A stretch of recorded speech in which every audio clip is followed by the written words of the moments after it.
Alors bonjour chers élèves de première année.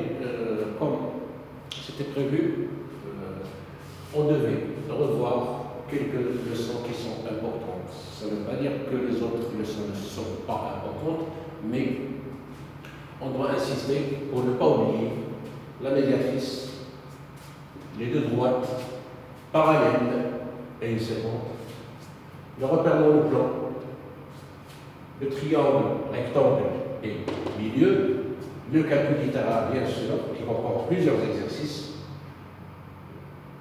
dont le développement, la factorisation et les équations. Et j'ai écrit au-dessus du tableau, spécialement, les identités remarquables. Alors, on les a déjà vues. A plus B au carré est égal à A carré plus 2AB plus B carré. Et A moins B tout au carré est égal à A carré moins 2AB plus B carré.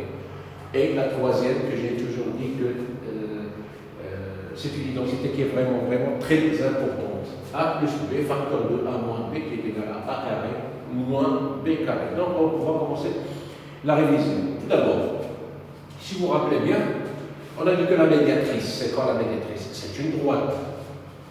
La médiatrice est une droite qui passe perpendiculairement. On va l'appeler delta. Alors, la médiatrice est la droite qui passe perpendiculairement par où? Par le milieu d'un segment AB. Donc c'est la droite qui passe perpendiculairement par le milieu d'un segment AB. Ça c'est la première propriété. Deuxième propriété, on a dit que un point qui appartient à la médiatrice, se trouve à la même distance des extrémités d'un segment. Ou bien, autrement dit, M est équidistant, est un point équidistant des extrémités A et B. C'est-à-dire qu'il se trouve à la même distance. Si je prends un point N, par exemple, ici, il va être équidistant des extrémités A et B. Cela veut dire que pour le point N, AM est égal à MB quand delta est médiatrice d'un segment. D'accord. Pour les deux droites parallèles et une séquente, je vous prie d'aller revoir les exercices et notre cours qu'on a fait.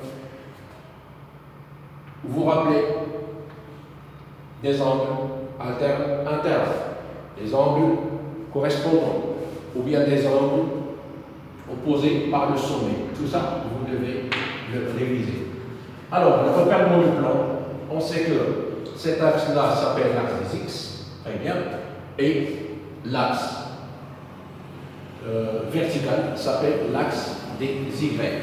On a fait des représentations de plusieurs points. Je prends par exemple un point A, abscisse 1,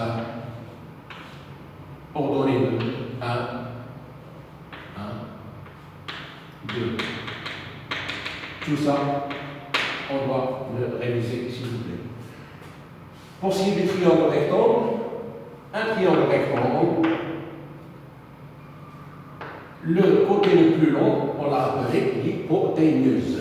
Le côté le plus long, on l'a appelé l'hypoténuse. Et son milieu, bien sûr, on a fait les applications. On a trouvé que si I est milieu de BC, alors je trouve que I est aussi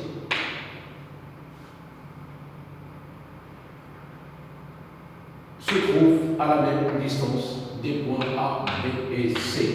Donc si I est milieu de l'hypoténuse, on a IB est égal à IC est égal à IA. On a vu aussi que si I est milieu de l'hypoténuse, alors il représente quoi? Le centre du cercle circonscrit au triangle. On a trouvé que I est le centre du cercle circonscrit au triangle.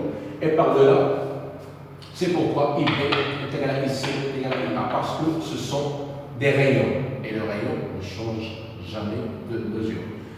pourquoi IA est égal à IP, elle est égale à IP est égal à IC. Donc, on va passer aussi au calcul littéral. Vous devez, bien sûr, refaire les exercices sur le développement, la factorisation et les équations. Parce que je suis en train de vous préparer une série d'exercices qui va comporter le développement, la factorisation avec très bien les identités remarquables. Je dis bien les identités remarquables. Il ne faut pas oublier de revoir. Et on aura des exercices qui vont englober à peu près toute la géométrie. Jusque-là, je vous dis au revoir et à la prochaine vidéo.